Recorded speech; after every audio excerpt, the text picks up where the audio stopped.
Good morning, everybody.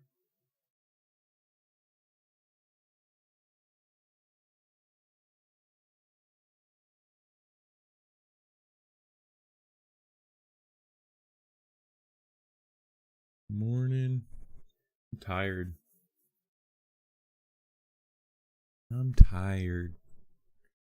Got a chill news day.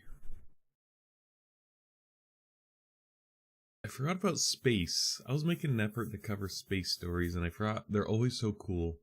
So we're going to take a look at how the Space Force is building an orbital, or at least wants to build an orbital carrier. And we're going to look into the company Gravitix behind it. And I also want to, this is a longer story, but if I'm feeling up for it, we're going to look at ESG investing. I kind of looked at it on stream very briefly. And I thought that for sure it would be gone with Trump, but I guess the environmental, social, and governance form of investing are still here. And a little opinion piece on, are tariffs a new US VAT tax? Oh, and Nova and Amazon launched their Nova stuff.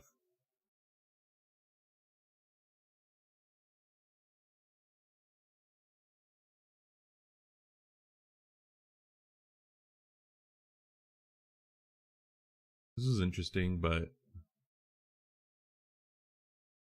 it seems like a lot of people front loaded. Yeah, it's Monday.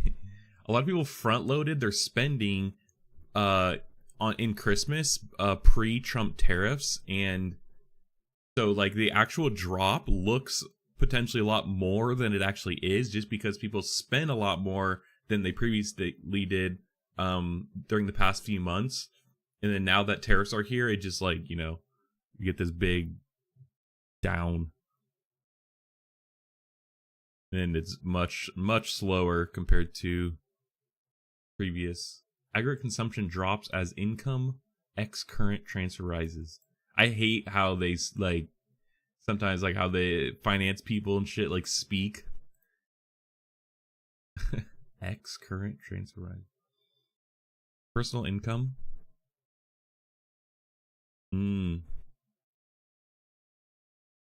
Yeah, so personal income seems like it's potentially rising, but consumption isn't.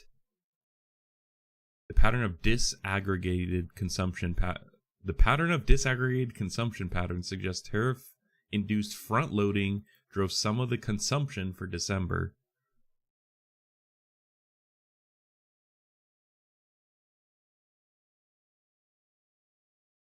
Durables, we learned, are like washing machines, fridges, appliance type stuff, larger things, probably like cars. Flat services and non-durable consumption suggests declining perceived permanent income, as Friedman defined it, and heightened uncertainty. However, one should expect smaller effects of uncertainty on services and non-durables. So I'd stress service on durables. I think, though, the indicator here is that people aren't spending money even though they have the money. That's what it seems like kind of to me. They front loaded in December, chilled out, and then it's, now that tariffs are here, it's a lot more muted, not as steep. I actually followed, like, years ago when I started Technonomicon, I actually found a bunch of these economic blogs that cover this stuff, and this is one of them too. I need to dig them back up, start looking at them more, because there's interesting stuff they uncover. Oh yeah, here we go. Firm wins Space Force funding to provide an aircraft carrier in orbit. Is it raining right now?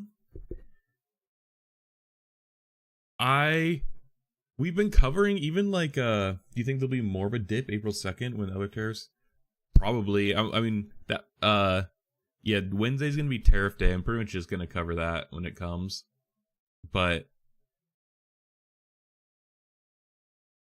I don't know. I think that, yeah, there's definitely like a perceived, like something like, you know, there's like a perceived price change or like a perceived effectiveness. I think also like politically, you know, it's like if you're more left leaning, you're probably gonna like perceived being more affected, and right leaning are probably gonna be like, you know, the economy's the best it's ever been. Even though it's like it may or may not. I want to know like actually what that is, or like if there's any study around that. But yeah, I mean, I imagine if like they announce like blanket tariffs, it'd probably go down. I don't know actually.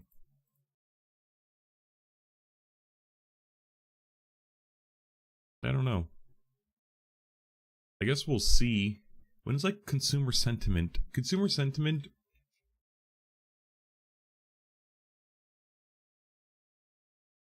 These are like, yeah, this is the one that people talk about, the University of Michigan one. When's the next round coming out?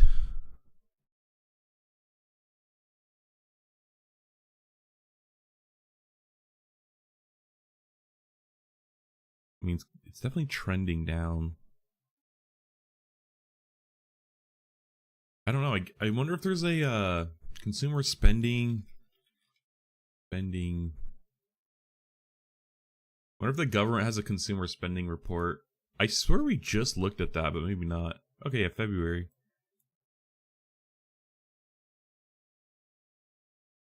Yeah, I feel like this kind of paints the story too. Obviously December, Christmas, so like this is probably just up in general. January is probably down from Christmas, but we need to see February of 2024. That's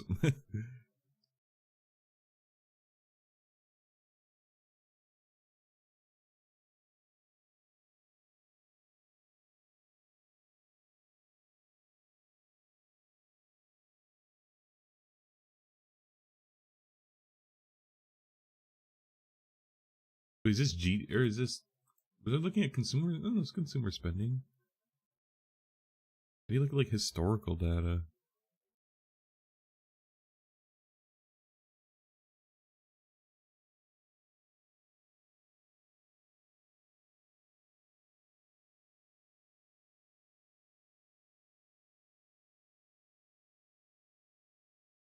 Okay, here we go. Change from prior period. Oh, so this is already changed from prior period. We actually, okay, I actually did look at this on the stream.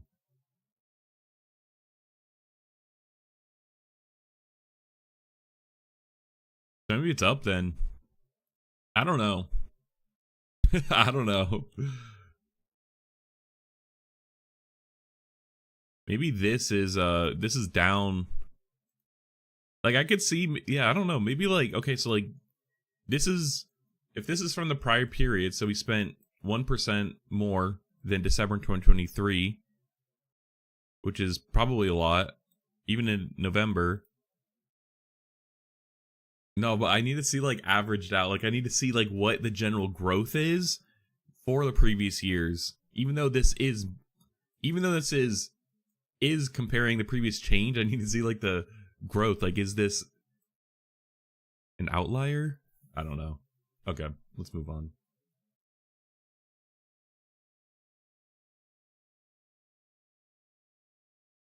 But this is interesting.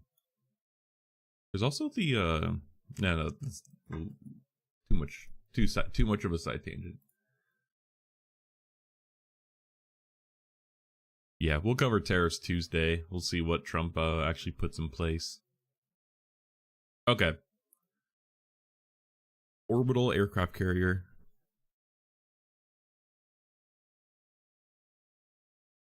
Now, we've been covering, we kind of took a little space break, but the unfortunate part about covering this space stuff is that it takes forever for anything to be done, and so like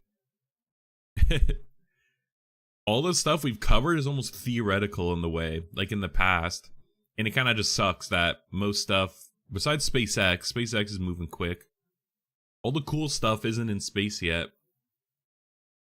And it's just like future planning. I don't think Gravitix has anything in space yet. And sometimes that, like, I don't know, to me it's like, I just don't think that if you don't have anything in space and you're signing contracts, you've never launched a thing, it's like less than a 50% chance that you like go through.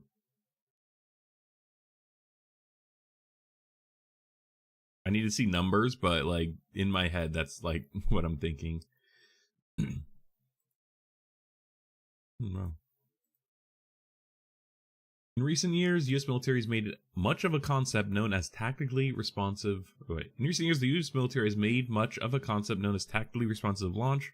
This essentially means that if there's some rapidly developing threat in space, say an adversary takes out a key national defense satellite, the military would like the capability to rapidly fuel a satellite on Earth, mate it to a rocket, and launch it into space. Rapidly fuel a satellite on Earth. So like they have like standby satellites essentially. The U.S. Space Force first demonstrated this tactically responsive capability with a launch on Firefly's Alpha rocket in 2023. As part of this Victus Nox test flight, a satellite was encapsulated into a payload fairing and mated onto the rocket and completed all final launch preparations within 27 hours. That is impressive. But what if there was an even faster way to respond? That's the vision behind a new $60 million federal award to a new space company named Gravitix for a concept called an orbital carrier.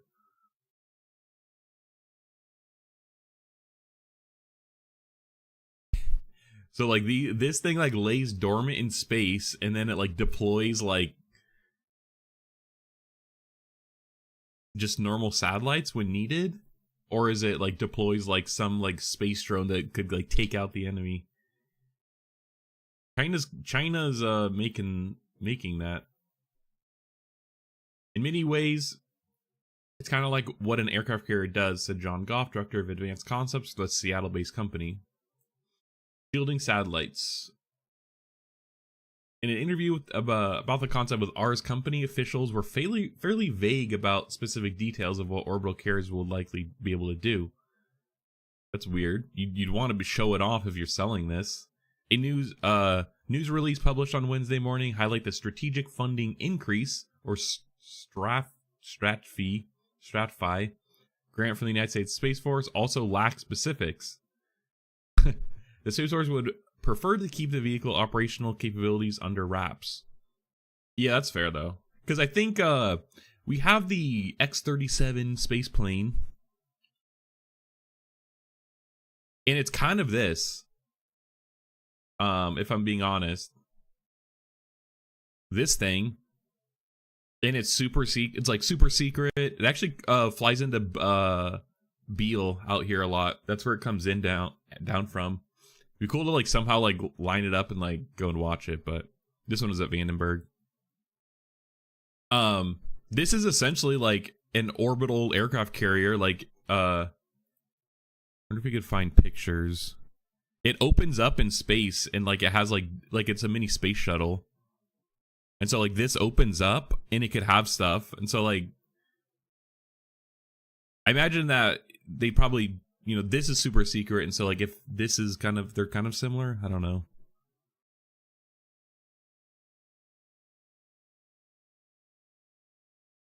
Yeah, this thing is cool. When was the last? Oh, it just landed 2025.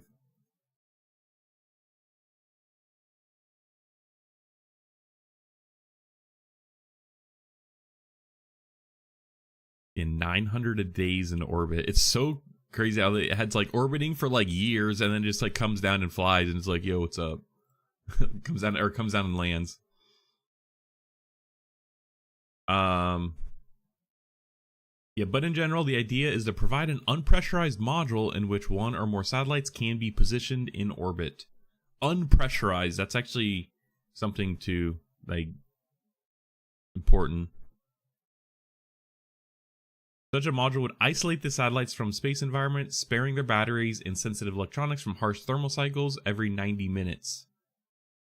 And provide some shielding from radiation. In addition, the orbital carrier would obfuscate the satellites inside from observatory by other nations or hostile actors in space. Then, when a satellite is needed, it can be deployed in multiple orbits by the carrier. Okay, so that is kind of what it is. I actually think hiding it before launching is interesting because that in itself, and then being able to deploy it in space, I could see that just being useful just from like keeping information from someone who might want to know. Hang on, I need to adjust my window.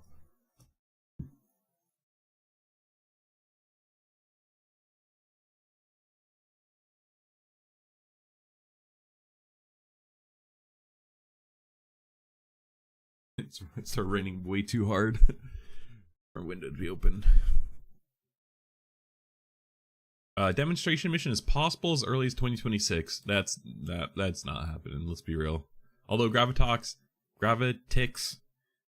is like a different company, I swear.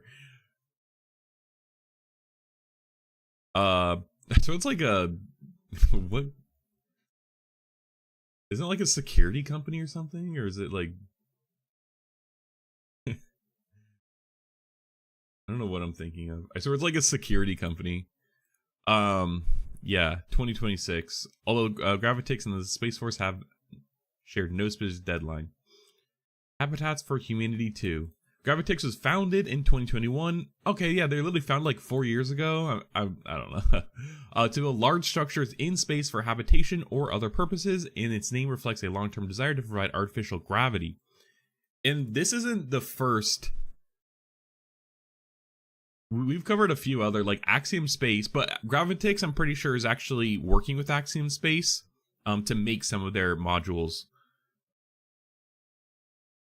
We need to do like a check-in on like people on like companies building space habitats. The company's initial product is a module with a 4-meter diameter that can provide power and pressurized volume. It is already working with Axiom Space, to support its operations and could work with other space station companies.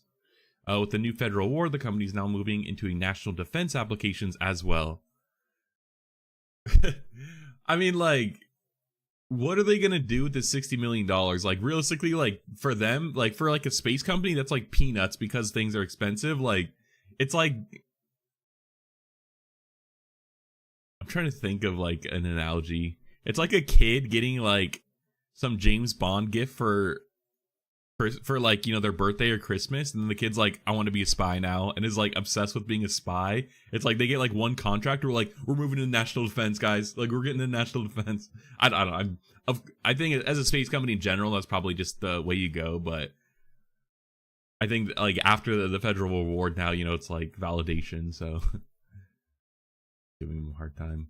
Okay, the vision is space superiority, said Colin Dugan, Chief Executive Officer of Gravitix. We think that the vision is very compatible with both a Department of Defense product line as well as a commercial one.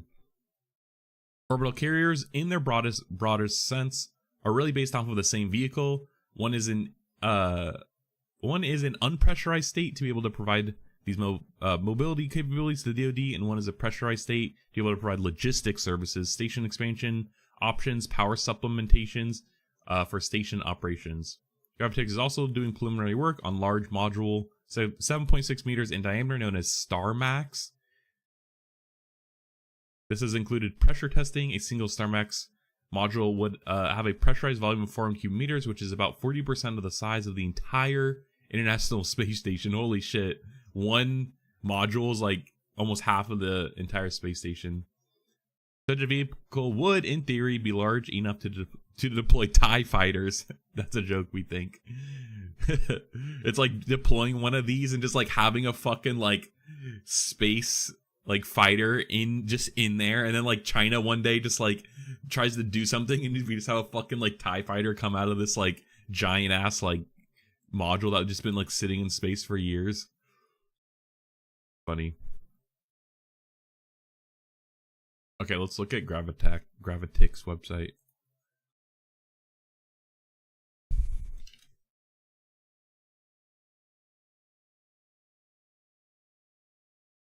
infrastructure for the space economy. That's what everyone else says, though. This background is very satisfying. Like slightly moving. Our next gen platform powers business in space. Real estate. Gravitax builds on the success of previous space stations and mission programs, empowering new advance and economic benefit for humanity. Can we pause this? I mean, it looks cool. This must be the big one. But also, it's like sometimes it's weird.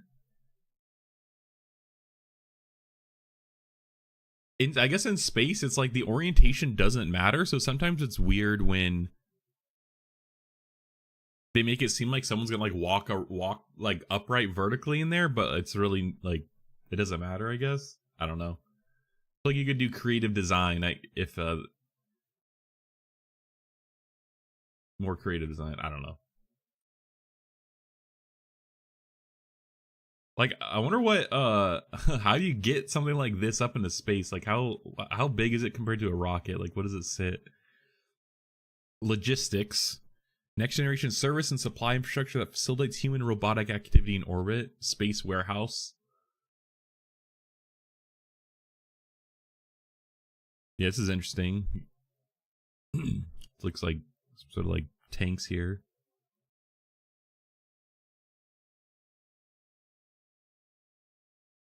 You have power. Gravitex delivers innovative power solutions. Their battery technology is safe and effective for space and terrestrial applications. This looks like just like a single battery.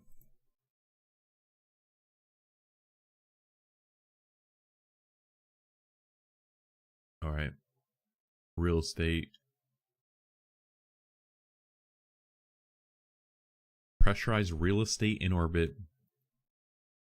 Gravitex is creating the infrastructure to power destinations, activities, and businesses in space. Like, bro, Gen Z thinks they're buying a house. Nah, bro, you're getting a bed in a fucking space pod orbiting Earth. Because that's all you could afford. All the real estate on Earth has been taken by all the rich people. Like, you're getting this fucking space pod, that's it. Space real estate. This is what they wanted, right? Humans need large living spaces. The stateroom's concept provides a private chambers to be coupled with common space in neighboring modules. Bro, they have so many, like, modules. So they have logistics. An arena.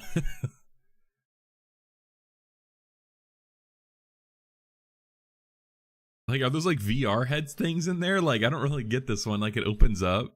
Microgravity entertainment venues. Microgravity entertainment venues. An opportunity to capture audiences with an awe-inspiring gravity-defying spectacles. Yeah, it's like VR. These unique environments can host a wide range of events from sporting competitions and live concerts to immersive theatrical productions and cinematic experiences that push the boundaries of creativity. I just think of Altered Carbon, like the anti-gravity like fights, and like it's like, bro, like anti-gravity UFC fights incoming. Like, that'd be some shit, bro. Can't wait till we get space entertainment, like space sports. Like, what's gonna be the next football in space? Oh shit! I just kicked my power outlet and fucking fluttered my entire computer. Orbital data center. Like, the concept of this sounds cool, just the naming. But this'll... Does radio waves, like, move slower in space, or, like, because of the interference from, like, the sun's radiation? Or, like, because it's a vacuum, does it move faster, or is there no difference? I feel like space data centers, like, I'm surprised we don't have more of those. I guess we don't have any people in space, but I feel like that'll actually become an issue because the latency from Earth to orbit, I imagine, will actually be eventually a problem. Oh, I was like, I actually don't even remember what I was saying. About radio. Oh, yeah. I was like, I guess does like, for like space, like communicate. Does do radio waves or whatever like move differently in space? Like, does the radiation affect it? Is it like, does the vacuum improve or not change? Like how well it moves?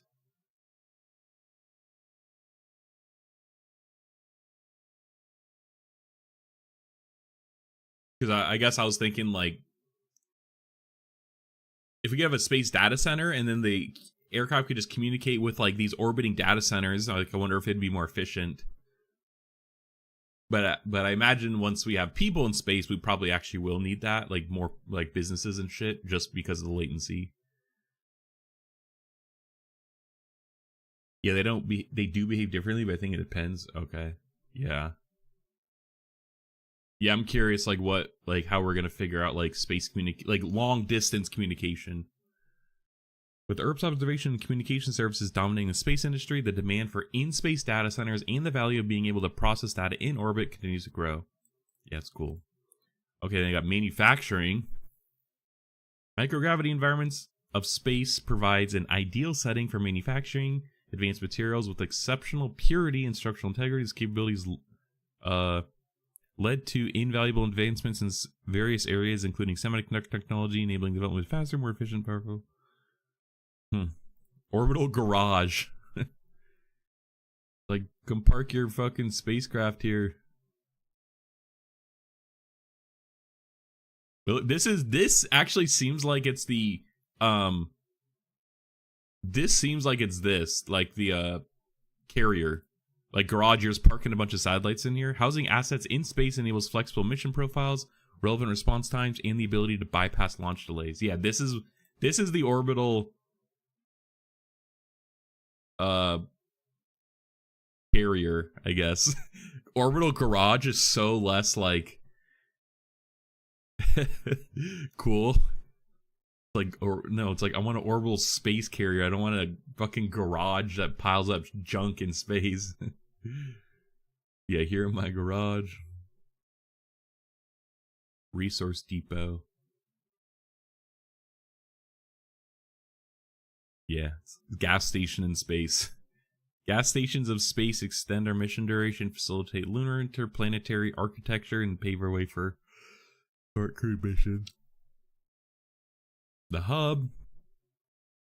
Biotech. Yeah, bro, they actually have a lot of modules planned out. Very ambitious, so.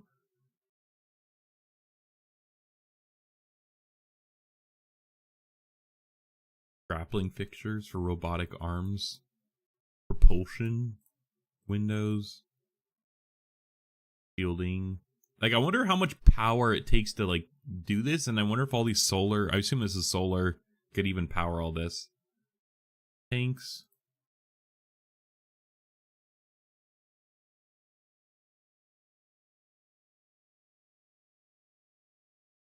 His website is, like, surprisingly hollow.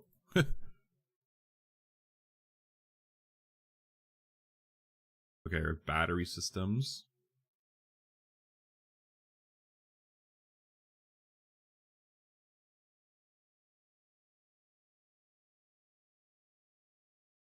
Creates custom battery systems on a case-by-case basis, ensuring optimal solutions for terrestrial, seaborne, and airborne.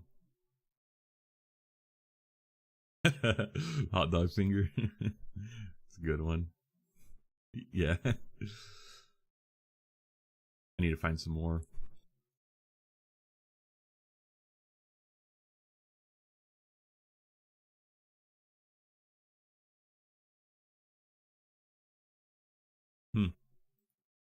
Alright, logistics. Turnkey logistics solution that provides services in orbit and bring assets wherever you need.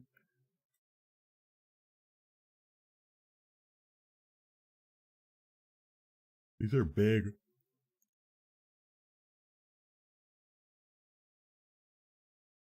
On orbit warehousing. Cargo bay capabilities allow for storage period on orbit. Yeah, there's like surprisingly like nothing here.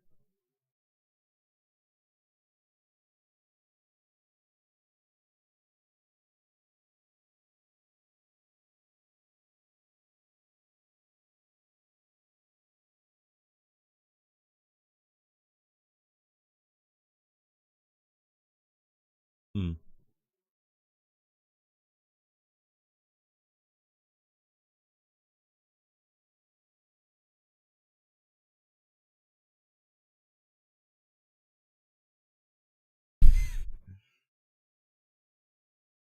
Oh wait, in 2024 they signed over $100 million in contracts, launched our new hardware. $2 signed a Space Act agreement. Okay, so they've done some things. They're partnering with Axiom.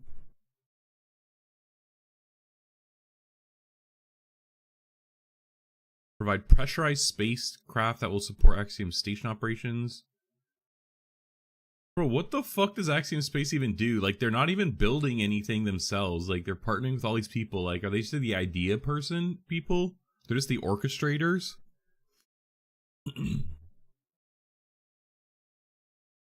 This picture looks so bad. It literally looks like fuck. Like, what?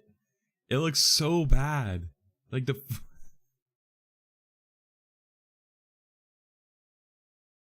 they just signed something, like, a few days ago.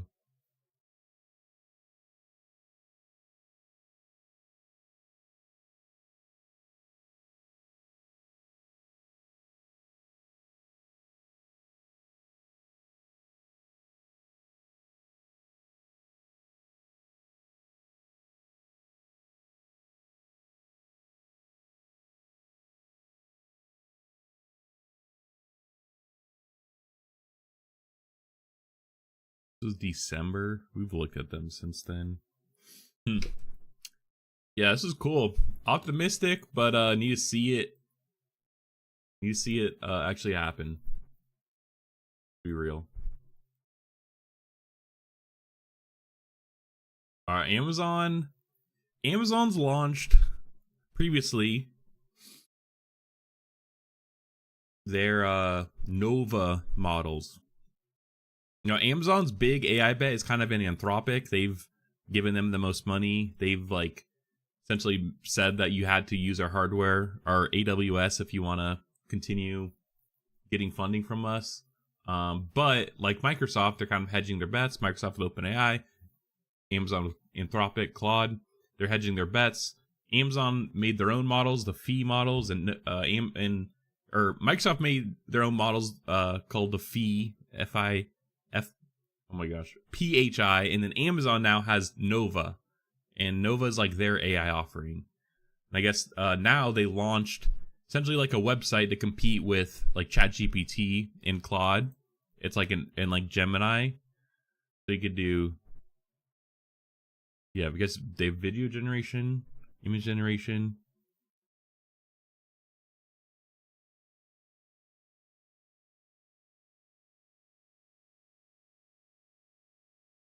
I don't want to leak anything. People just logged me in.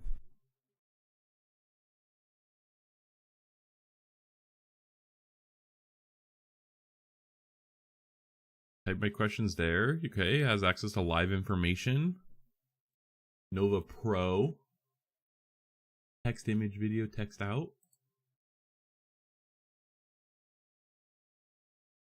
Wonder what their image generation model is.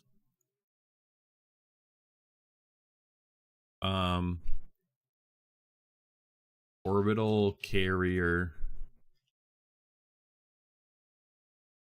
Orbital space carrier for near future Earth that acts like a space garage for ready to deploy satellites. Concept art for an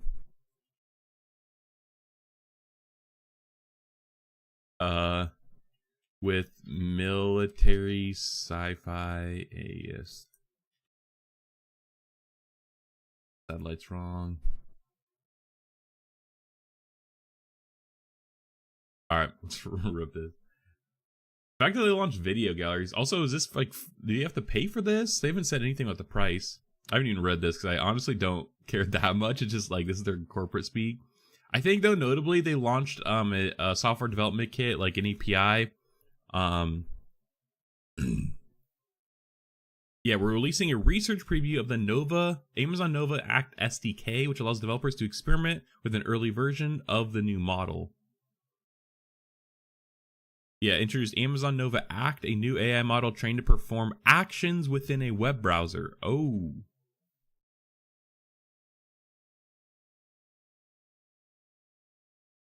Nova.amazon.com puts the power of Amazon Frontier Intelligence in the hands of every developer and tech enthusiast, making it easier than ever to explore the capabilities of Amazon Nova. We've created this experience to inspire builders so they can quickly test their ideas with Nova models and then implement them at scale in Amazon Bedrock. It is an exciting step forward for rapid exploration with AI, including bleeding edge capabilities. Nova Act, okay, yeah. Okay, so that's what this is right here. This is way cooler. This is not I should have been more specific, but it's still like cool, but convert to video? Okay, let's convert this to video. Let's just see.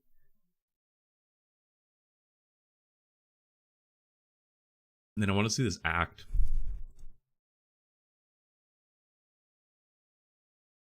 Watch this actually, because I'm curious.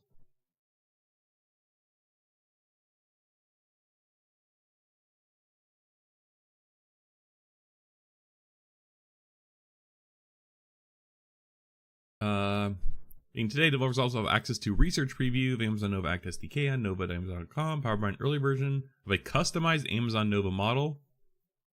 Build agents that can complete tasks in web browser. Totally Nova tune.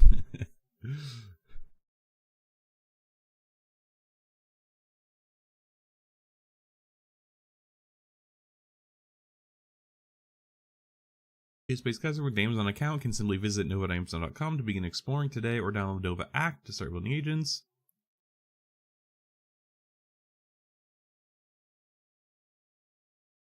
Cool. Oops, what did I just click on? Oops. There we go. Taking a while. It's probably going to take a second.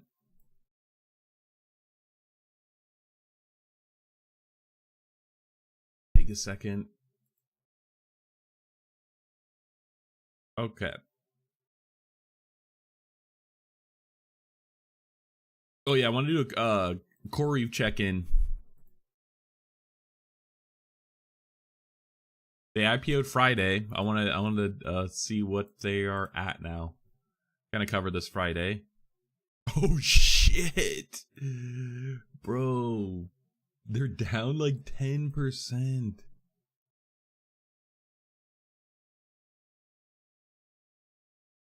They were so optimistic. What?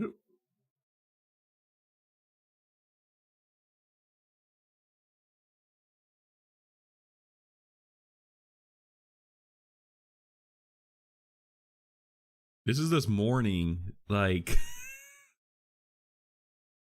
like I wonder. Yeah, taking off in the wrong direction. That's crazy. It's interesting because, yeah, plummeting. Let's see, like, what's the volume? The volume's been like pretty low. Is the weird part. Like,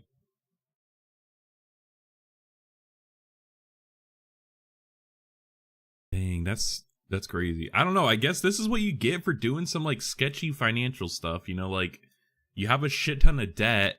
You downplay it. You know, have an admin error to default on your debts. Like, I guess this is, you know, this is what the market thinks.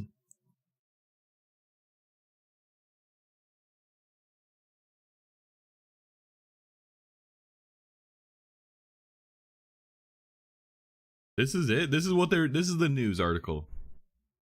It's like 5 words. There's like no news on this either. Yeah, this crazy.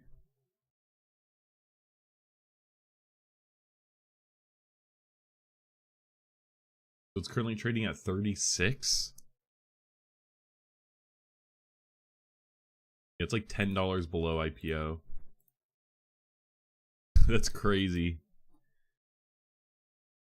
Oh, did the video fail?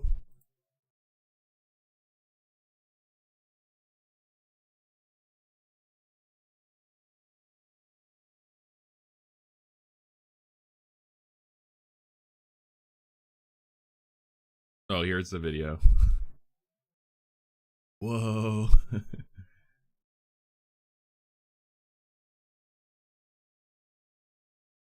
A little underwhelming, but okay, let's check out this app. Oh, dang, I have to sign up.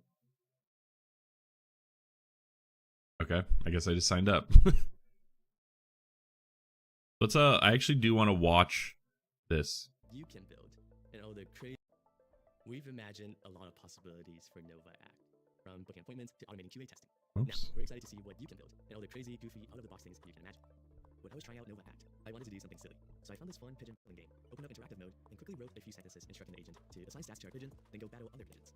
Now, we definitely didn't train our model to excel at pigeon tournaments, so I wasn't sure if this would actually work. To my surprise, This is actually interesting. It says like where the mouse is, it says think. It's like I need to click on the return button. Nova Act successfully assigned all the stat points, even added 1 point to different.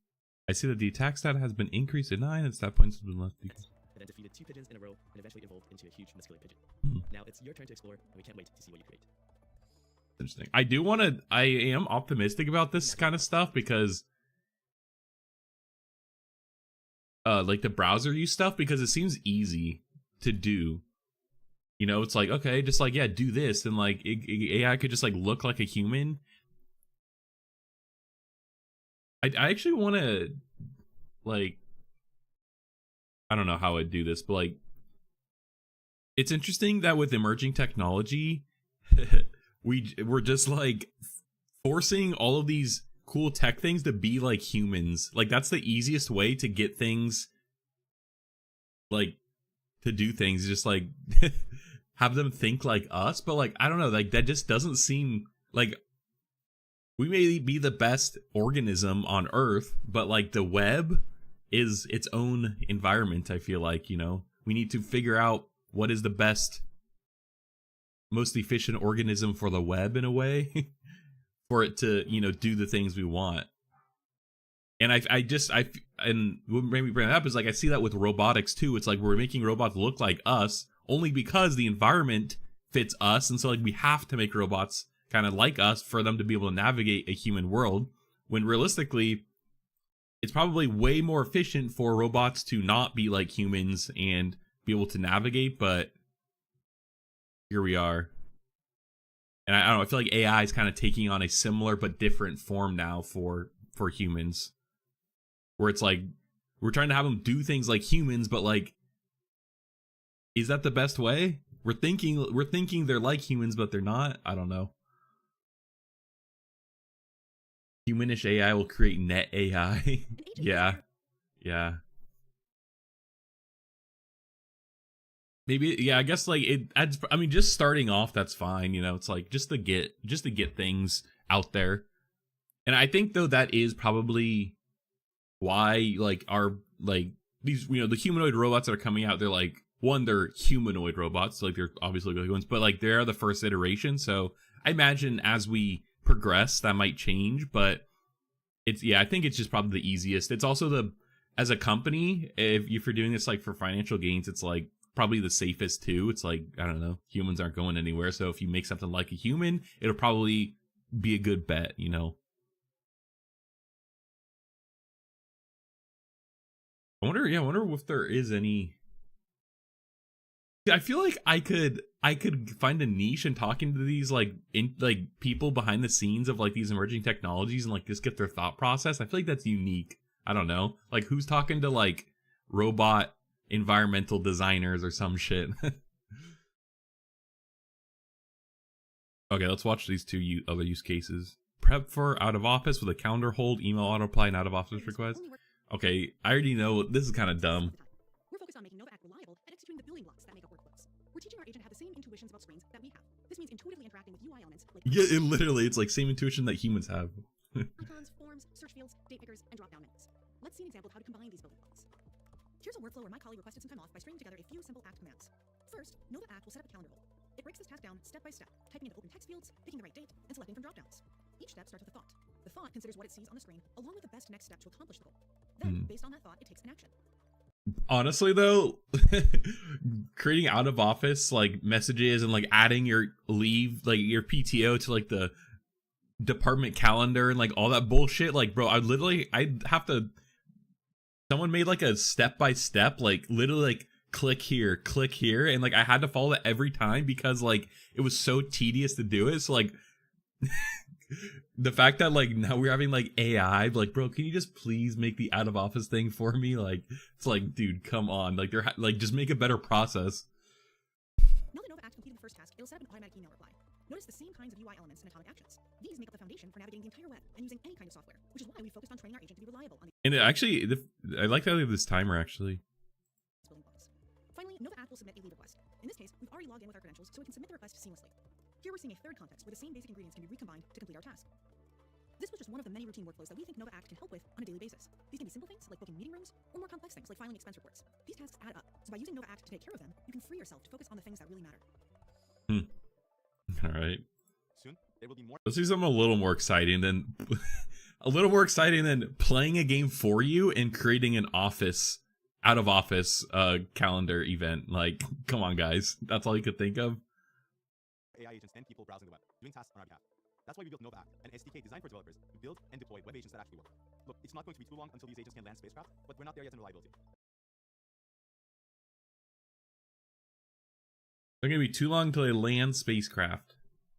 Nova Act meets models where they are, by allowing developers to break down complex jobs into clear steps that the model can follow, giving you granular control without the babysitting. Let's see Nova in action. Guiding the model is as easy as making an app call, which translates natural language into actions on the screen. You can chain multiple app calls together to construct increasingly complicated workflows. This blockwise approach makes workflows more consistent, accurate, and reliable. In this example, we'll use Nova App Finder during the park. We're searching for a 2-bedroom, 1-bath in Redwood City. Here, we've given our first app call to the agent. It's going to break down how to complete this task, considering the outcome of each step as it plans it. Behind the scenes, this is all And I know they're just like demonstrating like what like the capabilities, but again, like booking a hotel for, you know, like, or Airbnb, like finding an apartment, like come on. all powered by a specialized version of Amazon Nova, trained for high reliability. They're just like, it's the convenience, bro. Like that's it, just convenience. That's what you're gonna sell this for, is just convenience. It solves other problems. We designed the SDK to integrate seamlessly with all your favorite Python tools and libraries, making it easier to do cool stuff. Alright, we see a bunch of rentals on the screen. Cool stuff like looking for an apartment. So let's grab them using a structured extract. We'll define a gigantic class and ask the agent to return JSON matching that. Like the most boring thing you could ever fucking do. Miserable. I want to know the biking distance to the nearest Caltrain station for each of these results. Let's define a helper function. Add biking distance will take in an apartment, and then use Google Maps to calculate the distance. Now, I don't want to wait for each of these searches to complete one by one, so let's do this in parallel. Since this is Python, we can just use a thread pool to spin up multiple browsers, one for each address. Finally, I'll use pandas to turn all these results into a table and sort by biking time to the Caltrain station. We've checked the script into the samples folder of our GitHub repo, so feel free to give it a try. And this is only one example. The SDK is your script core. So dive in and see what's possible with Nova App. Oops. We're really excited to see what you'll do. Honestly, these were like horrible videos to showcase it, if I'm being honest. Finding an apartment, setting an out of office calendar invite, and playing a game for you.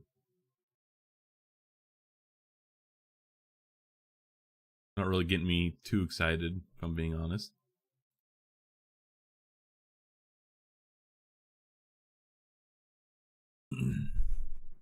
Here we go. Bro, it's marginally better.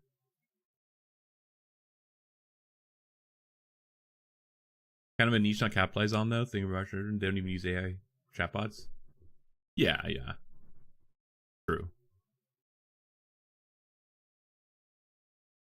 I don't know. I guess like at least have it do like a.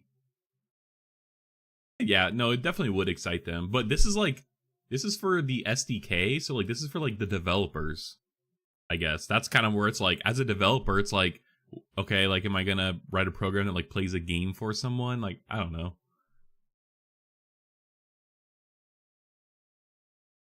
It's like if for developers you need to show like solving a problem that's like, I don't know, useful.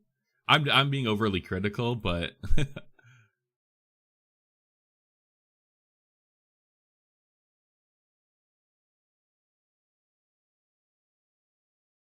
but it's also definitely marginally if we're just looking at benchmarks. I wish Claude would make their computer use more open, easier to use. I know OpenAI has theirs, but we haven't really heard anything from it. And honestly, like, theirs is like pretty good.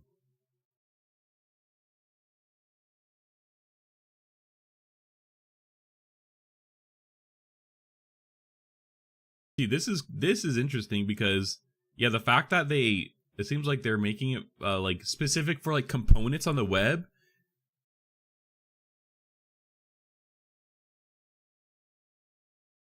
Make it easier to problem solve for it. Okay, that's cool. Hopefully, if I get into this, I'll give it a try on stream. Be cool. Have a like cookie clicker for us. I also can't even skip now. Cool. Okay. Let's look at this ESG investing. So ESG investing. Wait, do I have trading view open still? I don't know how to use trading view enough.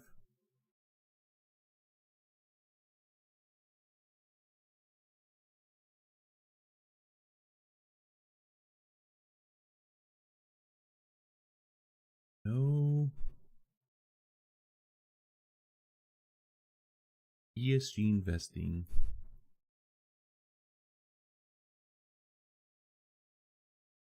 Yeah, environmental, social, and governance. I wish I could just share my. Charles Schwab was a good graphic for it, but I don't think I could share it, unfortunately. It's essentially just like investing in a company that isn't based off of pure financials. It's more so like their morals and ethics behind the company. So like how well they you know, like their carbon emissions for environmental, social, like how welcoming they are of everyone, like, you know, how many lawsuits they've had for like workers. Governance is kind of like how the board governs the company or how third parties like interact with it, things like that. And you think, to me, it's like, it seems like it's everything Trump is against, you know. It's like, yeah, like woke, whatever the fuck. And I thought for sure it'd be just like irrelevant now. And I don't know, I kind of still think it's like whatever, but analysts say no. Investors have pulled money from so-called ESG funds in recent years amid political backlash, high interest rates, and other headwinds. But analysts say the outlook for long investment thesis for fund category, which stands for environmental, social, and governance, are favorable. Yeah, I think long term, yeah, that I could see that. I mean, like, probably this is just like a phase, you know. This Trump era is just a phase. Like, your emo. It's like the emo phase. The United States is going through. The United States is putting some eyeliner on right now, all right? That's what's going on. JD Vance would know. He just looks like he has eyeliner on. President Donald Trump's agenda isn't game over for ESG investing. A senior markets economist at Capital Economics wrote in a research note on Tuesday. Demand for ESG investments is here to stay, even in the face of political pressure. IOPNL wrote, ESG outflows amid anti-ESG backlash. ESG investing is known by many names such as socially responsible, sustainable, impact, or value-based investing. Such funds will allow people to invest according to certain values, like climate change or corporate diversity. Investors yanked almost $20 billion from U.S. ESG mutual fund and exchange-traded funds in 2024, after withdrawing about $13 billion in 2023, according to Morningstar. I wonder if the companies haven't been doing well, though. What is an example of an ESG ETF?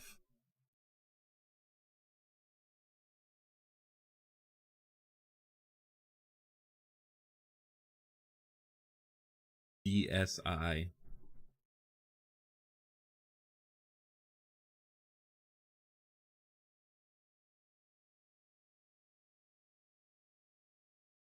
Whatever.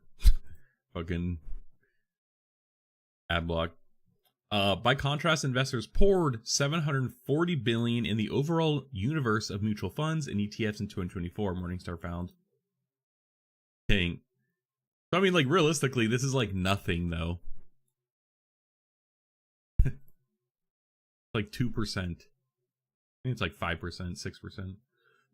I don't think we really expected something different because of the anti-ESG backlash in the US and the political environment here, said Hortsney Bioy. Sorry for butchering that name. Head of sustainable investing research at Morningstar. Critics call ESG a form of woke capitalism that sacrifices returns for the sake of liberal goals.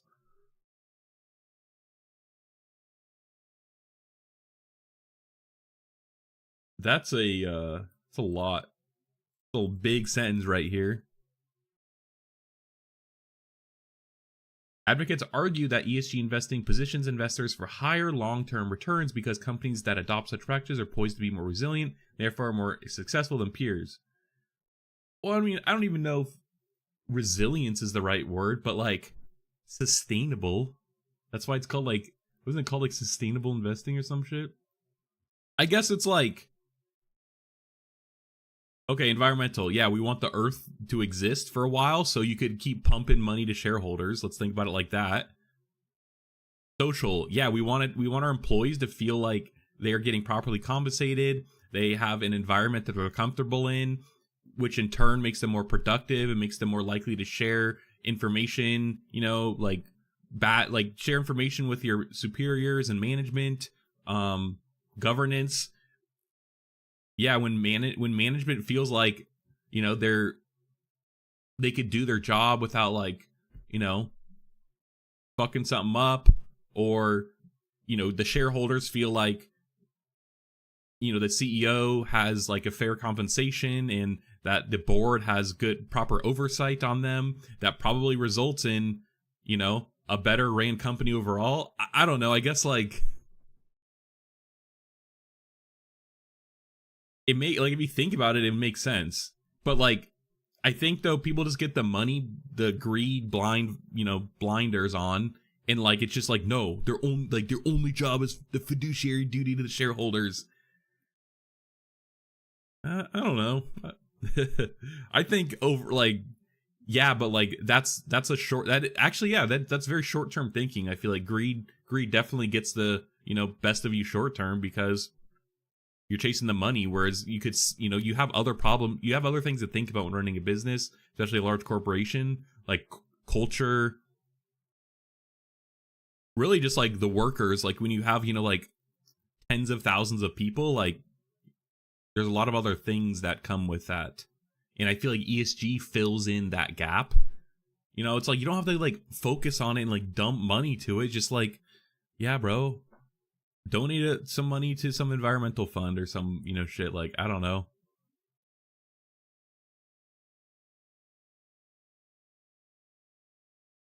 Two years of consecutive outflows in 2023 and 2024 followed years of steady ESG growth. And I also think though, like, think about tech. Whereas like tech was probably the early ESG people because, you know, their workers are like politically would probably align with that, but also like probably care about that stuff. And like, I don't know, has it really slowed them down? Seems like there's a threshold for small business to large corps where the incentives change. Yeah. I feel like ESG is really only for public companies though. I feel like that in itself is a good filter. Investors have funded a total 130 billion into U.S. ESG funds over the past decade, according to Morningstar. For example, investors pumped more than 50 billion into ESG funds in 2020 and almost 70 billion in 2021, a record high according to Morningstar. Despite outflows, overall ESG funds grew slightly in 2024 to $344 billion due to market appreciation. So, I mean, they're doing good, though, I guess. I don't know. It's like, and I honestly don't even care about like this ESG investing. Like, it's not. I'm like defending it just because it seems like it's not even that bad. But like, when I invest, like I could give a shit about this like ESG stuff. It's like I'm just looking at the financials, like realistically, or like Morningstar ratings, which they might take this into effect. I don't know. I feel like this is actually like like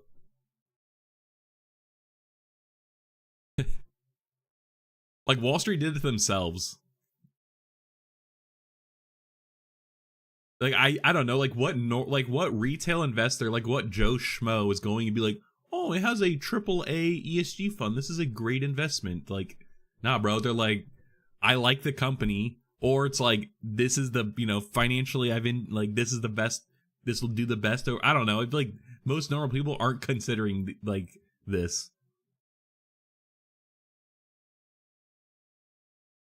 Like I feel like it's just like Wall Street, just like fighting with Wall Street. Because like who creates these ESG funds? Wall Street. Who buys them? Fucking other corporations and businesses, other hedge funds probably. I didn't even know like ESG funds. Like what? Investors' demand also appears relatively high, especially among younger investors. Yeah. What? Ugh. About 84% of individual U.S. investors are interested in investing. Bro, that literally contradicts my what I was just saying. That's crazy. That's crazy.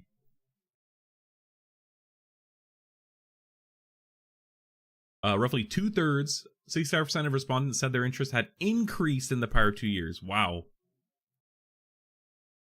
I guess I was wrong. That's crazy.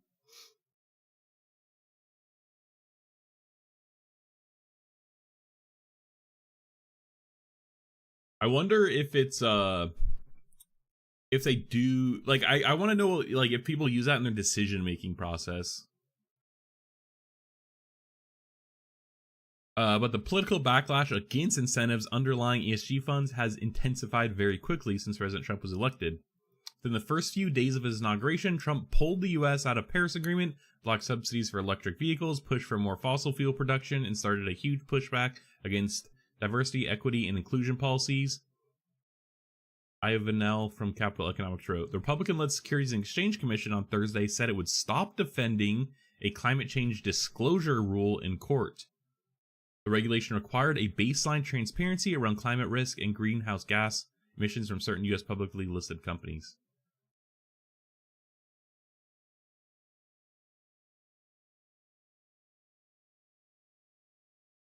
Yeah, I mean, I was like trying to think of like, this doesn't seem that bad, but because it's probably for like oil and gas companies or like Coca-Cola, like these people who are like adversely affecting the environment. There's also uncertainty about the fate of the Inflation Reduction Act, a historic climate change mitigation law signed by President Joe Biden. Even before President Trump's second term, at least 18 Republican-led states had adopted anti-ESG legislation, prompting some large asset managers to pare back their ESG efforts. The number of ESG funds contracted for the first time ever in 2024 to 587 from 646 in 2023, a 9% decline. This means that asset managers made fewer options available for investors.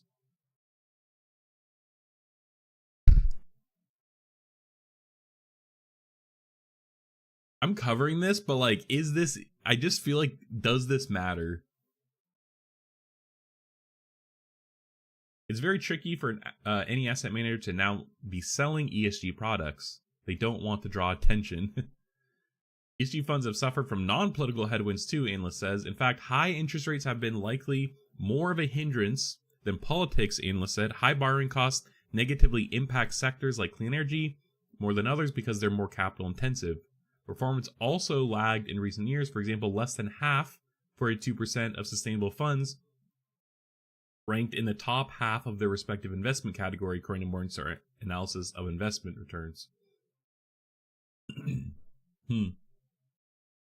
Underperformance in recent years is partly due to high interest rates.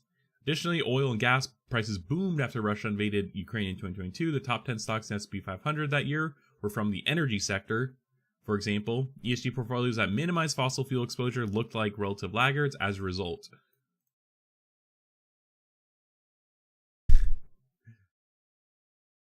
Yeah.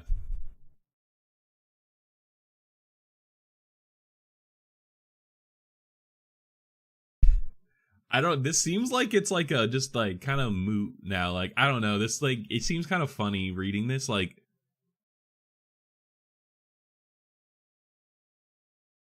I don't know. This is interesting, I guess. I guess like some of the points they're making just seem like okay, yeah. Russia invaded Ukraine. No one could have predicted that.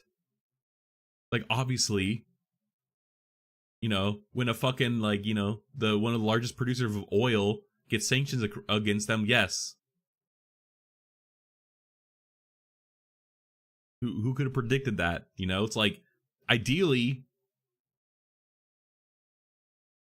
they have probably some fucking tech companies in here that made up for this, and that's what that's the whole point of having a portfolio. It's like, you know, being risk averse. Like, I don't know. I guess like I want to know what percentage of people only use ESG as their indicator and only invest in high ESG companies. Like, what percentage of people do that? Like, I guess they're making it seem like this, like these ESG, like there's like ESG investors are like huge and like the like the market's gonna like shatter. I don't know. It says, however, performance was very good prior to 2022. Okay, great. Then they averaged out probably to be fine. For example, the typical US ESG stock fund beat returns of its peers by about 4 percentage points in 2020. According to Morgan Stanley analysis, ESG bond funds outperformed by about 1 point that year. Any investment and any ESG investment are no different. They go through lows and highs. Yeah, I don't know. Exactly. ESG is investing, not philanthropy. But it's a long term, not the short term, where ESG investing is poised for clear outperformance, analysts say.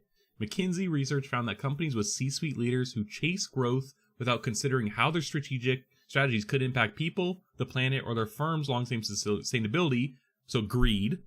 You know, you could shorten this out and just say greed. Who chase profits, who are greedy, are less likely to lead their company to full growth potential. Who would have thought? Like, to me, it's just like, it's like they're I can't put into words how I'm feeling, but I can't help but yeah, I don't know. This just seems like a very odd thing now. The consultancy said in 2023 analysis, out of touch. That is the word I'm looking for, I think. Out of touch. Like, it's like they're baffled. They're like, dude, we had to do research to figure out that, like, leaders who chase growth without considering how what they do impacts the people that work at the company and their customers, like, they're not going to last that long. It's like, yeah, no shit. The goal of ESG investing is to reduce portfolios' long-term risks, said Jennifer Combs, the head of content and development at the U.S. Sustainable Investment Forum, known as USSIF.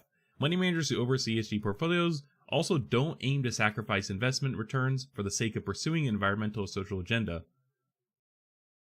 Yeah, I mean, instead, they generally believe that investing according to ESG principles ultimately boosts risk-adjusted returns for long-term investors. That's investing, it's not philanthropy. Sustainability takes a long time, it's a long term, and that's the whole idea. Yeah. I don't know, this is actually like this article's, yeah, it was interesting. I don't know. It was something else. Yeah, I don't know, it seems a little out of touch, but Whatever. Okay, I kind of want to watch some game trailers or something. I have some prepped here to end off some positive.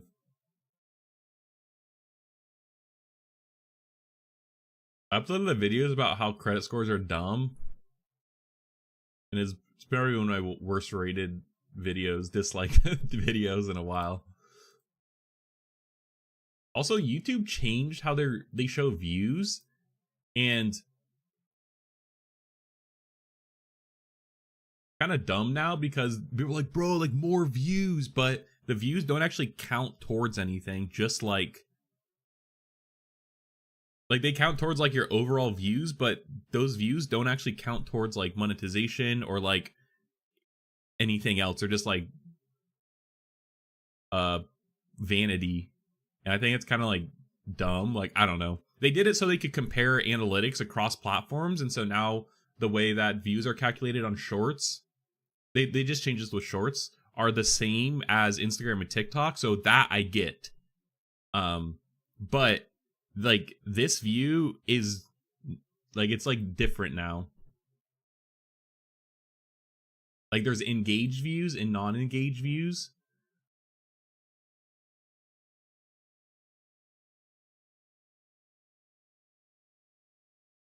Yeah. And so it's like now there's like two different view metrics, and like I just think that's kind of dumb.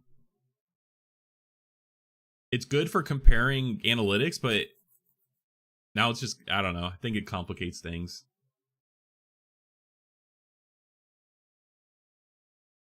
Anyways, Cyborg. Fast-paced, story-driven action game with roguelike encounters on the Xbox website. Are you tired of your mundane existence? Do you crave the thrill of Immediately I'm getting in Saints Row vibes, and like it's called like Immortal. It was like a PlayStation game or something. Infamous or something. Yes. Yeah, this is the vibe I'm getting. survivor? Then tune into the most electrifying spectacle in the galaxy. In this show, an atomic Bro, what is this voice actor? criminal is given a chance to escape. From that moment, the whole galaxy knows them as Cyborg. This season, experience the struggle of Morgan Lee. Framed and condemned to the infamous Citadel, Morgan must survive the ultimate test of strength incarnate.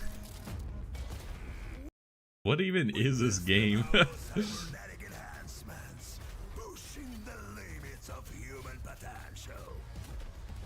He'll need every weapon at his disposal to survive the onslaught. From plasma cannons to bioengineered blades.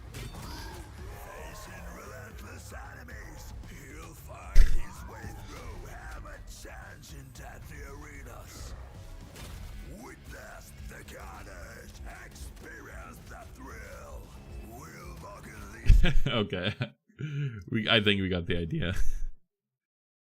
I can't, his accent's like a Jamaican like accent, but it's like couldn't get the accent. Maelstrom. Online multiplayer first-person shooter developed by Advanced Faffery. Deliver parcels.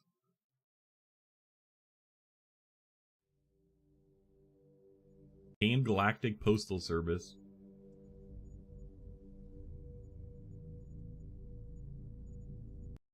Due to the recent increase in both transient dimensional seepage events and related entity incursions, you may have experienced some mail and parcel delivery disruptions.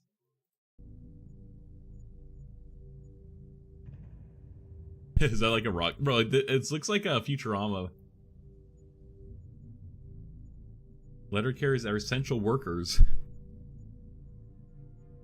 The graphics look like AI generated or something.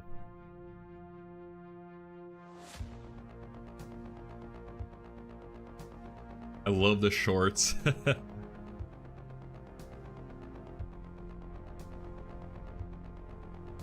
Like, it looks like it's in like 10 FPS too.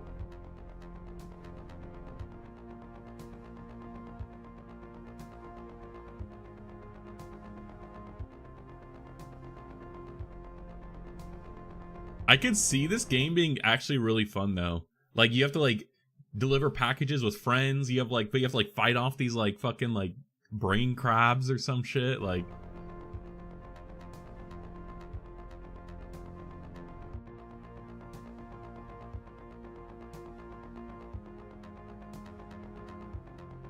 it's like Amazon in the future, bro. Like, yeah, right. Fun game night.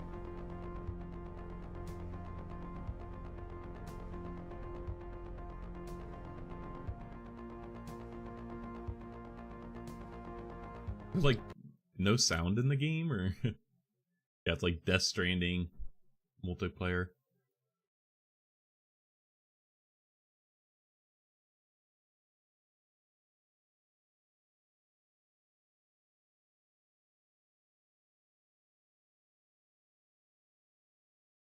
Morrow's Protocol.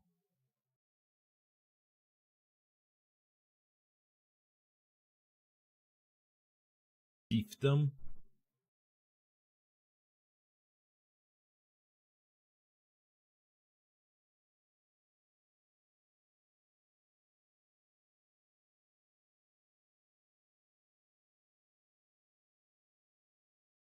Theaters.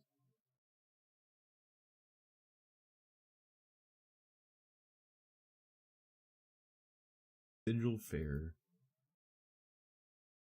I actually discovered this game called like Ravenfall. I think.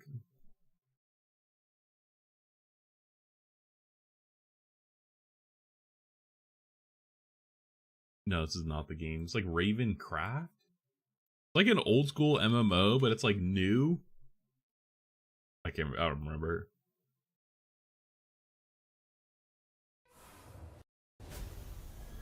Anyways, it seemed like actually it was like cool. I like the graphics. I like MapleStory-esque MMOs. I don't know why. I kind of just like that vibe. I like the 2D side scroll. I think I think people could do cool stuff with like 2D side scroll MMO things. I don't know.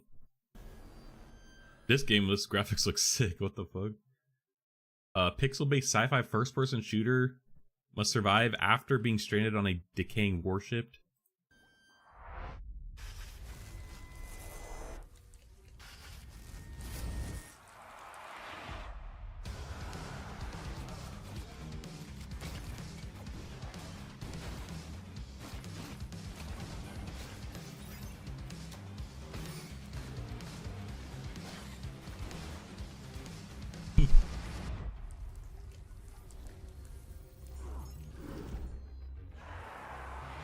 It's like the graphics look so cool.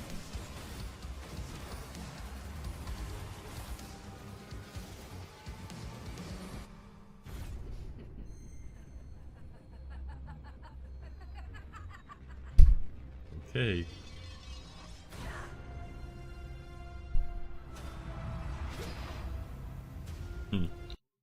This looks sick. Not sure if I'd get it, but the graphics are cool. Bro, someone needs to make a survival game that you just like, it's literally like a open world survival game, and it's like procedurally generated, but you're just on like a fucking abandoned like starship. Like, imagine like the starship from like Star Wars, like episode 5 or 6, or you know, when like the Galactic Empire is taken over. Like like those things are like miles long. Like you could make a cool game where it's just like, it's like an open world survival game, but you're just on an abandoned starship, like floating in space. Like that seems like it'd be cool. I also still have the idea of like, for a Minecraft server where you it's essentially a never-ending like labyrinth, and you just survive in there, and like you could like, there's like places you could go, but like it's kind of changing. I saw there's like a movie like Clash of the Titans or something where it's like they had to like traverse through this labyrinth, and I was like, bro, like that seemed like it'd be like a viral Minecraft server map or something.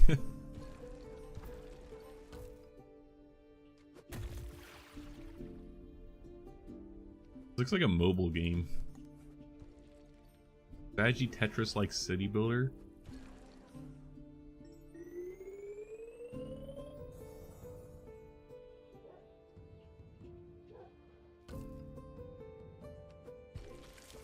Excuse me. Okay, this is kind of boring, sorry. Seldom have I seen the Oh, it was a Kickstarter. Multiplayer medieval slasher action game. Players will engage in sword combat, cast powerful spells, and change the dynamic. Fight across 100 player battles across land and sea. PlayStation, Xbox, PC. Alpha in 2025. This seems... How many... how many medieval, like, fighting games, multiplayer fighting games can there be on the market, like, realistically? We have Chivalry. What's that one Jack Frags just, like, made a thing about? Oh, that one might not be multiplayer. irony of an immortal man writing a will. Think of it as an open book, a testament to the death of us all. A book without an end, for I will always be the loose end. When the clouds will no longer rise or fall, when the specks of the firmament turn dull, only I and the void will stand tall. Even if none remain, verity will prevail. I hold the truth of this world. I have recorded it all, hurled its story under my veil.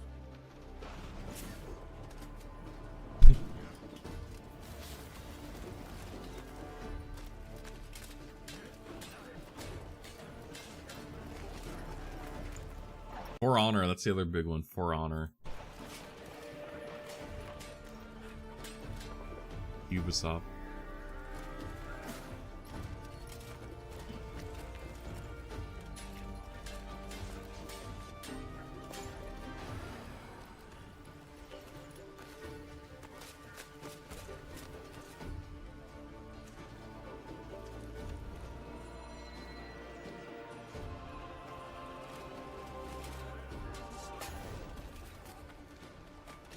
Bro, just started with that.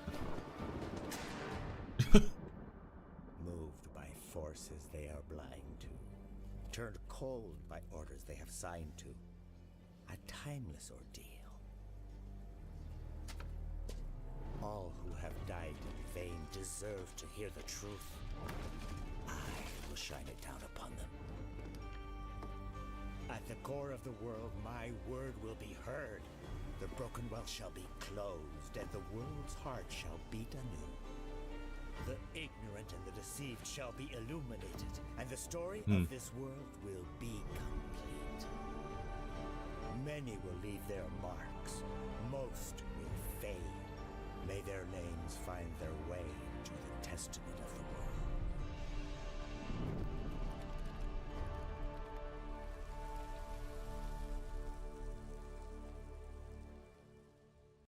Bro, it's so hard. I mean, it looks cool, but I don't know. Is there a market for it? All right, they made their goal. This isn't that much money for a 100-player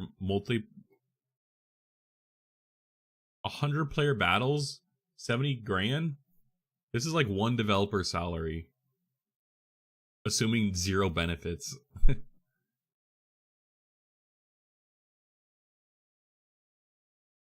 I want to see gameplay. Okay, they're in Poland.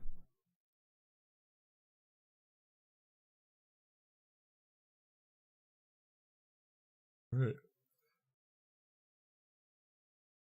Have they made any other games? Do they have like other funding?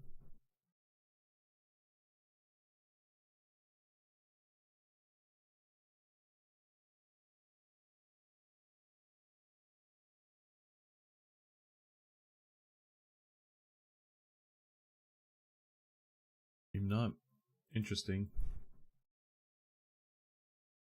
Rendering Ranger R2 squared rewind. Earth was attacked by unidentified aliens.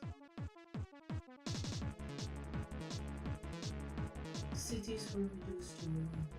Like an old school arcade A game. single soldier is sent to battle. He is humanity's last hope.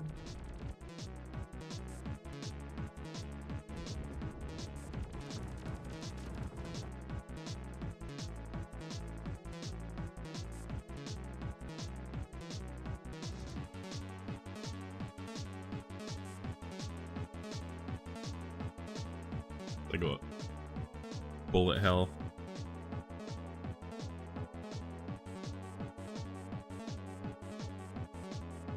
Good music.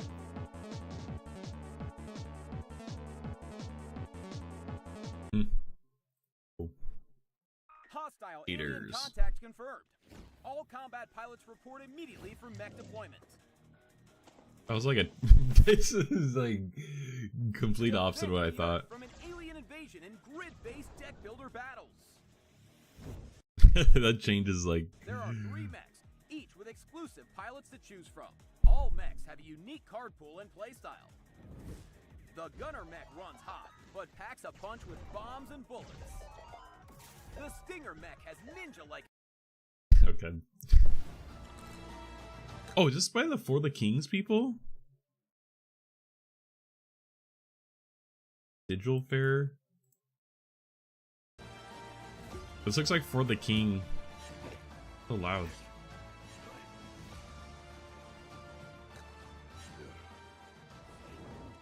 Hello, my name is Jacob from Sigil Farer's development team. In this video, I will share more insight on how This is a Sigil Farer's Kickstarter uniqueness too. is standing out in the roguelite genre. Are you ready? I'm sure you are. Hop into our caravan and let's roll.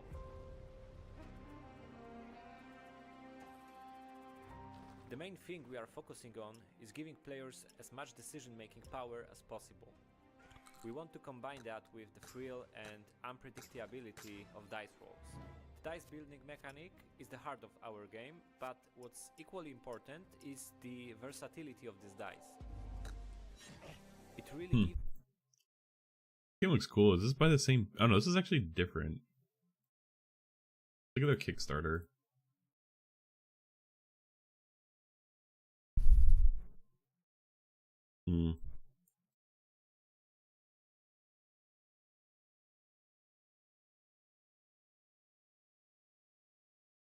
Well, hopefully they can make the game still.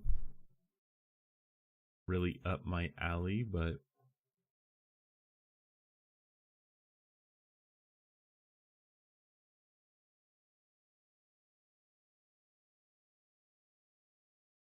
I need to compile a list of I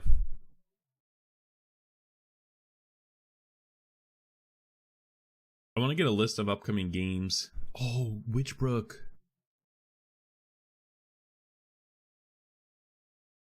Get a list of upcoming games I want to play on stream. So there's definitely some that are coming out that I am looking forward to playing.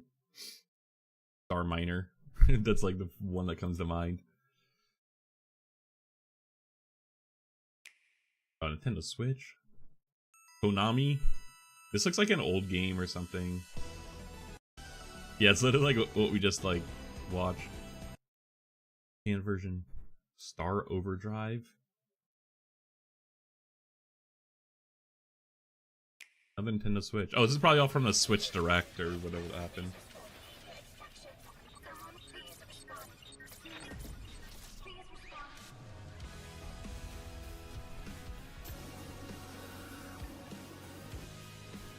Cool.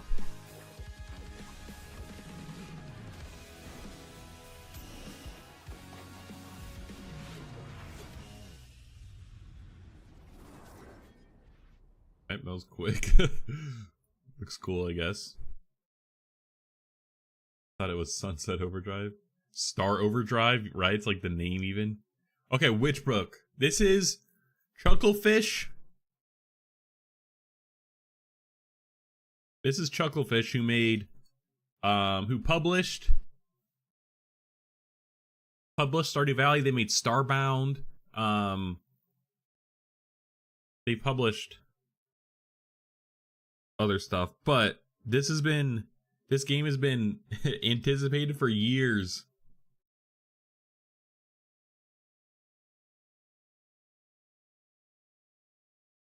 Yeah, Wargroove, they published. Yeah. Eastward. Pathway. Starbound, they developed.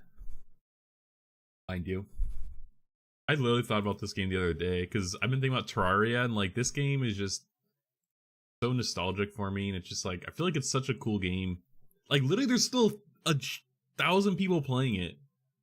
1K average online. Who even plays this garbage, bro?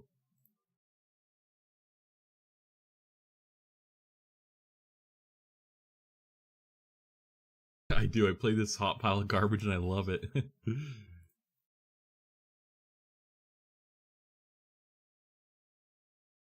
Yeah, bro, this game, this is... When was the last time it was updated? November, they actually hot patched. Wow. Hot fixed it. This game. Anyways, so now they're making Witchbrook. And I don't know when it's coming out or anything, but winter 2025. Wow. It's gonna be cozy, like wizard sim. I don't know. Wizard life sim. Oh, okay. Wait, Robotality. Wait, Robotality. I didn't realize they're developing with someone. Robo.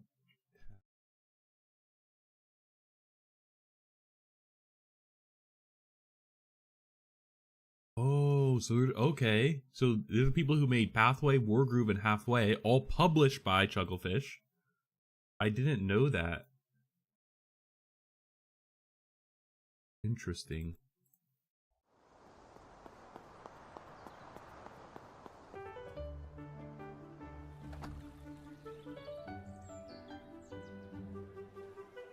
Oh, the graphics, the pixel art is so good.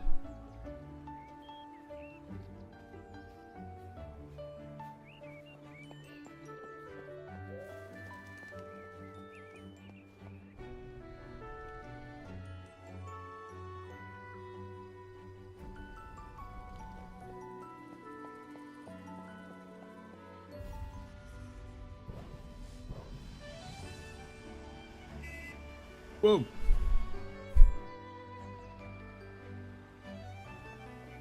Yeah, this literally seems like, bro, it's like everything is so detailed.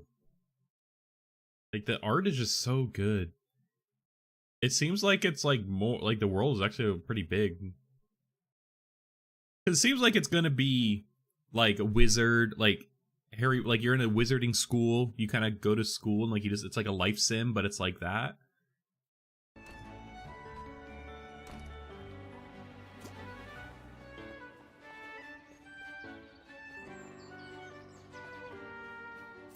RPG, I guess, is probably a better word.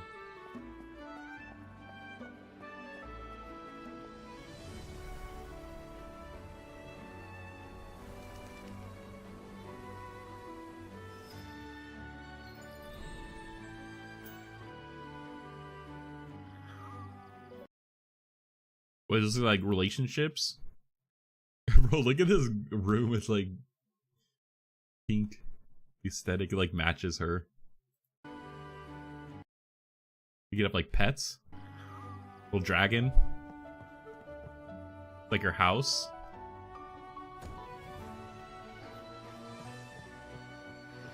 Wait, I can't pause. Is that multiplayer too? Looks like there's people. Unless it's like other people online. Is this an MMO or?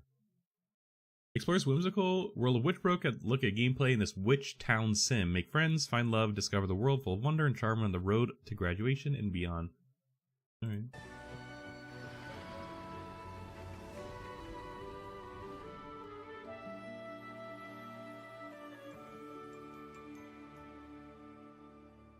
Looks cool. Looks just like a nice cozy game, like a Stardew Valley-esque kind of game. Cool, I'm looking forward to it. Looking forward to it. Alright. About it. Tech meme.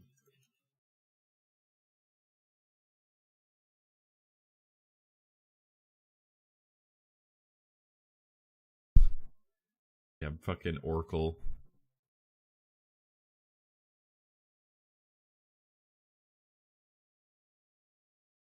Eric and Donald Trump Jr.'s American data centers plan to merge with Hut 8's American Bitcoin and take a 20% stake aiming to create world's largest miner. Is Bitcoin mining a thing still?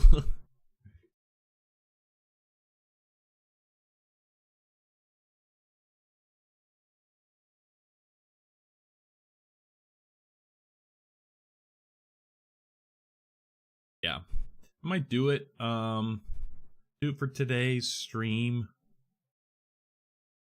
Be back tomorrow, April 1st.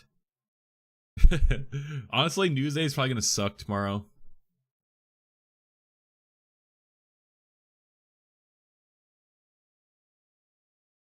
I want to find a market report to cover tomorrow or sometime this week. Tuesday is going to be tariff day. We're just going to probably do the news on tariffs and whatever else comes up because of that. And yeah, we might do gaming tomorrow too. I'm honestly just kind of tired today. Don't feel like putting on a show for stream. Oh wait, let's watch this actually. Oh, this is... Oh, wait, is this game in my library?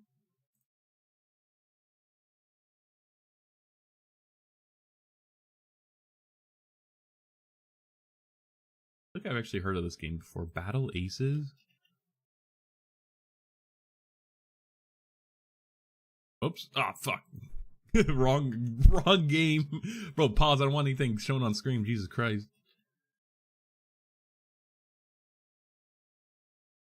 No, it's on my wish list though. Fast-paced, action-oriented, real-time. I played a game similar to this, and I actually thought it was kind of cool.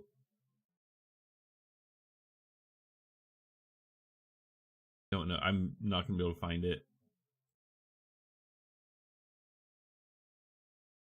I like these like faster pace on like online RTS games.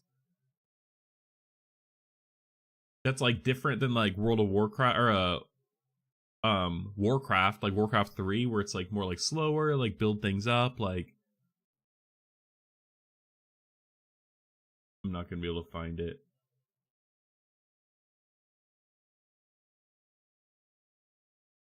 Yes.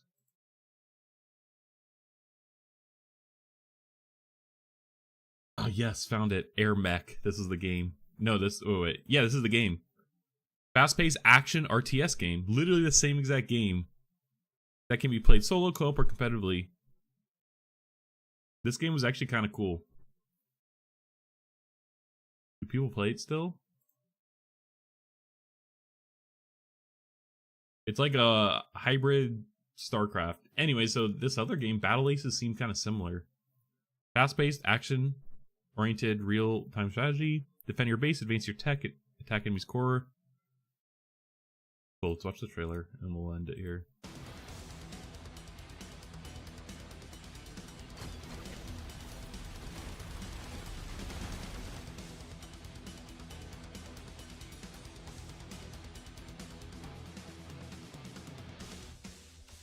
Not a prototype. Spirit of the slave. Let us knock them over.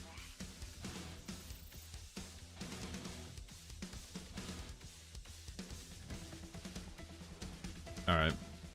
Just like fucking whatever. Yeah, it looks cool. I don't know. April 16th. I feel like RTS is still making a comeback. RTS still making a comeback. Alright, that's gonna do it for today's stream. Thanks everyone for tuning in. Just a quick news day. We'll be back tomorrow, 9 a.m. With jam-packed things. Hopefully news isn't tainted for April Fool's Day tomorrow. Like, as I feel like it has been in the past years, it's like it's like kind of dumb now. Like that corporations are like do these elaborate like April Fool's schemes. Like, I remember like I think it was Volkswagen did it. Where like they're like we're converting everything. Like we're going full electric. And it was like an April Fool's joke, and everyone's like, bro, like, yes, like, that's like so good, like, it makes up for them cheating on the fucking like emission scandals and everything. And they're like, oh, actually it was an April Fool's joke. And then everyone's like, what the fuck? Like, yeah, they were renaming to like Volkswagen instead of like Volks or fuck. Yeah, bro. Bullshit. Okay. All right, we'll be back tomorrow at 9 a.m. Pacific. Appreciate everyone showing up, tuning in. Got a few YouTube stragglers tuning in. See you tomorrow.